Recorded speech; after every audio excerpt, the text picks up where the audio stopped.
Assalamualaikum warahmatullahi wabarakatuh. Di sini kami dari kelompok 8, Filsafat Pendidikan, yang diampu oleh Bapak Selamat Maulana, SPD MPD. Pertama, saya akan memperkenalkan anggota dari kelompok 8. Yang pertama adalah Siti Nurkhalisah, yang kedua saya sendiri, Thaibah, dan yang ketiga adalah Yoga Al-Qusairi. Di sini kami akan menjelaskan tentang aliran-aliran dalam filsafat pendidikan. Aliran-aliran yang ada dalam filsafat pendidikan adalah aliran progresifisme, aliran esensialisme, aliran perennialisme, dan yang terakhir adalah aliran rekonstruksionalisme. Selamat mendengarkan.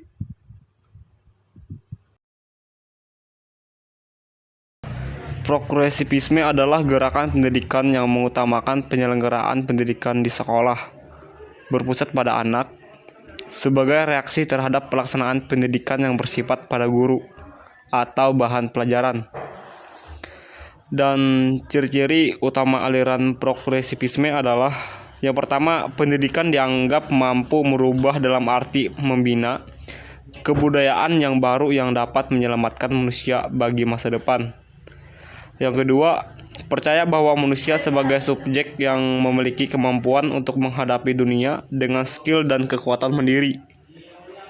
Yang ketiga, negatif and diagnostik, yang berarti bersikap anti terhadap otoritarianisme dan absolutisme dalam segala bentuk. Positif dan remedial, yakni suatu pernyataan dan kepercayaan atas kemampuan manusia sebagai subjek yang memiliki potensi-potensi alamiah, terutama kekuatan regeneratif untuk menghadapi dan mengatasi semua problem kehidupan. Progresivisme dan perkembangannya. 1. Awalnya progresivisme merupakan suatu gerakan dan perkumpulan yang didirikan pada tahun 1918 selama 20 tahun di Amerika Serikat. Yang kedua, kaum progresif mengharapkan perubahan yang sangat cepat dibandingkan dengan filsafat Dewey yang lebih menekan pada perubahan secara evolusi. Yang ketiga, pendidikan progresivisme merupakan semacam kendaraan muktahir untuk digelarkan. Progresivisme dan pendidikan modern. Abstrak progresivisme merupakan aliran filosofi pendidikan modern yang menghendaki adanya perubahan pelaksanaan pendidikan menjadi lebih maju. Jadi program aliran ini mengutamakan penyelenggaraan pendidikan di sekolah, berpusat pada anak-anak dan menjadikan pendidik hanya sebagai fasilitator, pembimbing dan pengarah bagi peserta didik. Adapun tujuan dari aliran progresivisme dalam pendidikan yang ingin mengubah pendidikan yang selama ini menjadi otoriter menjadi demokratis dan lebih menghargai potensi dan kemampuan anak. Aliran progresivisme adalah salah satu aliran filsafat pendidikan yang berkembang dengan pesat pada awal abad dan sangat berpengaruh dalam pembaharuan pendidikan yang didorong oleh aliran naturalisme dan pragmatisme. Progresivisme sering disebut eksperimentalisme, yang artinya aliran ini menyadari dan mempraktekkan bahwa eksperimen atau percobaan ilmiah adalah alat utama yang menguji kebenaran suatu teori dan ilmu potensi sebagai inteligensi manusia sebagai kekuatan utama untuk menghadapi dan memecahkan problem kehidupan manusia. Selanjutnya, yang kedua, aliran esensialisme. Esensialisme secara etimologi berasal dari bahasa Inggris, yaitu esensial, yang berarti inti atau pokok dari sesuatu. dan kataisme yang berarti aliran atau mazhab. Aliran esensialisme ini merupakan aliran filsafat pendidikan yang ingin kembali kepada kebudayaan-kebudayaan lama sebagai warisan sejarah yang telah membuktikan keunggulan dalam kebaikan-kebaikan bagi kehidupan manusia. Ciri-ciri aliran esensialisme menurut William Sebagli. 1. Minat-minat yang kuat dan tahan lama sering tumbuh dari upaya-upaya belajar awal yang memikat atau menarik perhatian bukan karena dorongan dari dalam diri siswa. 2. Pengawasan, pengarahan, dan bimbingan orang yang dewasa melekat dalam masa balita yang panjang atau keharusan ketergantungan yang khusus pada spesies manusia. 3. Kemampuan untuk mendisiplin diri harus menjadi tujuan pendidikan. Menegakkan disiplin adalah suatu cara yang diperlukan untuk mencapai tujuan tersebut. 4. Esensialisme menawarkan sebuah teori yang kokoh, kuat tentang pendidikan, sedangkan sekolah-sekolah pesaingnya atau progresivisme memberikan sebuah teori yang lemah. Selanjutnya, pola-pola dasar pendidikan esensialisme. Aliran esensialisme didasari oleh pandangan humanisme yang merupakan reaksi terhadap hidup yang mengarah kepada keduniaan, serba ilmiah dan materialistik. Berikut ini beberapa tokoh terkemuka yang berperan dalam penyebaran aliran esensialisme dan sekaligus memberikan pola dasar pemikiran mereka. 1. Desiderius Erasmus. Beliau adalah tokoh pertama yang menolak pandangan hidup yang berbijak pada dunia lain. Ia berusaha agar kurikulum di sekolah bersifat humanistik dan bersifat internasional, sehingga dapat diikuti oleh kaum tengahan dan aristokrat. 2. Johann Amos Koenigsegg. Ia adalah tokoh Renaissance yang pertama berusaha mensistematiskan proses pengajaran. Ia memiliki pandangan realis yang dogmatis, dan karena dunia ini dinamis dan bertujuan, maka tugas kewajiban pendidikan adalah membentuk anak sesuai dengan kehendak Tuhan. 3. John Locke. Ia mengatakan bahwa pendidikan hendaknya selalu dekat dengan situasi dan kondisi. 4. Johann Heinrich Pestalozzi. Ia mempunyai kepercayaan bahwa sifat-sifat alam itu tercermin pada manusia, sehingga pada diri manusia terdapat kemampuan-kemampuan wajarnya. Selain itu, ia percaya kepada hal-hal yang transendental, dan manusia mempunyai hubungan transendental langsung pada Tuhan. 5. Johann Friedrich Froebel. Ia seorang tokoh transendental yang corak pandangannya bersifat kosmis-sintetis, dan manusia adalah makhluk ciptaan Tuhan yang merupakan bagian dari alam ini. Oleh karena itu, ia tunduk dan mengikuti ketentuan dari hukum-hukum alam.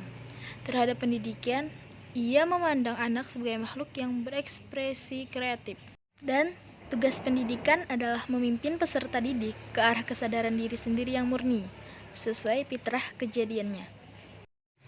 6. Johann Friedrich Herbert. Ia berpendapat bahwa tujuan pendidikan adalah menyesuaikan jiwa seseorang dengan kebajikan dari yang mutlak, berarti penyesuaian dengan hukum-hukum kesusilaan, dan ini pula yang disebut pengajaran yang mendidik dalam proses pencapaian pendidikan. Yang terakhir, William P. Harris. Menurutnya, tugas pendidikan adalah mengizinkan terbukanya realita berdasarkan susunan yang pasti, berdasarkan kesatuan spiritual. Keberhasilan sekolah adalah sebagai lembaga yang memelihara nilai-nilai yang telah turun-temurun dan menjadi penuntun penyesuaian diri setiap orang kepada masyarakat. Aliran perennialisme. Apa sih aliran perennialisme itu? Perennialisme berasal dari kata perennial yang artinya abadi atau kekal. Dapat berarti pulas tiada akhir. Dalam pengertian yang lebih umum, perennialisme dapat dikatakan bahwa tradisi juga dipandang sebagai prinsip-prinsip yang terus abadi dan mengalir sepanjang sejarah manusia. Dengan ini, dianggap sebagai anugerah Tuhan pada semua manusia yang merupakan hakikat insaniah. Perennialisme dapat dikenal dengan mudah karena memiliki ciri khas di antaranya. Yang pertama, perennialisme mengambil jalan regresif, yaitu kembali pada nilai dan prinsip dasar yang menjiwai pendidikan pada masa Yunani kuno dan abad pertengahan. Yang kedua, aliran ini beranggapan bahwa realitas mengandung tujuan. Yang ketiga, perennialisme beranggapan bahwa belajar adalah sebagai latihan dan disiplin kita.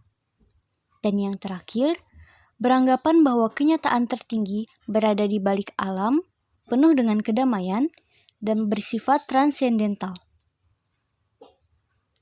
Filsafat pendidikan perennialisme mempunyai 4 prinsip dalam pembelajaran secara umum yang mesti dimiliki manusia,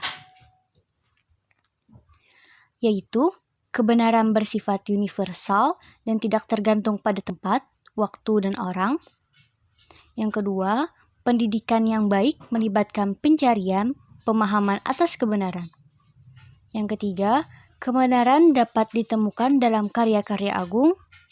Dan yang keempat, pendidikan adalah kegiatan liberal untuk mengembangkan nalar. Dan yang terakhir adalah beberapa prinsip pendidikan perennialisme secara umum, yaitu dibagi menjadi 2. Yang pertama, menghendaki pendidikan kembali kepada jiwa yang menguasai abad pertengahan. Yang kedua, rasio merupakan atribut manusia yang paling tinggi. Selanjutnya adalah aliran rekonstruksionisme. Aliran rekonstruksionisme berasal dari bahasa Inggris, yaitu reconstruct, yang artinya adalah membangun kembali. Aliran ini bertujuan untuk merombak kembali susunan lama dan mengubahnya ke tatanan hidup yang baru dan bercorak modern. Ciri-ciri aliran filsafat pendidikan rekonstruksionisme. Yang pertama, promosi pemakaian problem solving, tetapi tidak harus dirangkai dengan penyelesaian problema sosial yang signifikan. Yang kedua, mengkritik pola life adjustment atau perbaikan tambah sulam. Yang ketiga, pendidikan perlu berpikir tujuan jangka pendek dan jangka panjang. Yang keempat, pesimis terhadap pendekatan akademis, tetapi lebih fokus pada penciptaan agen perubahan melalui partisipasi langsung dalam unsur-unsur kehidupan. Yang kelima, pendidikan berdasar fakta bahwa belajar terbaik bagi manusia adalah terjadi dalam aktivitas hidup yang nyata bersama sesamanya. Yang keenam, learning by doing atau belajar sambil bertindak. Prinsip-prinsip rekonstruksionisme. Yang pertama adalah solusi efektif satu-satunya bagi persoalan-persoalan dunia kita adalah penciptaan tatanan sosial yang menjagat. Yang kedua, pendidikan formal menjadi agen utama dalam rekonstruksi tatanan sosial. Yang ketiga, metode-metode pengajaran harus didasarkan pada prinsip-prinsip demokratis yang bertumpu pada kecerdasan asali. Dan yang terakhir, jika pendidikan formal adalah bagian tak terpisahkan dari solusi sosial dalam krisis dunia sekarang, maka ia harus secara aktif mengajarkan perubahan sosial. Demikian, itulah tadi penyampaian materi tentang beberapa aliran-aliran filsafat pendidikan dari kami. Semoga bermanfaat dan terima kasih. Salah khilaf mohon maaf. Wassalamualaikum warahmatullahi wabarakatuh.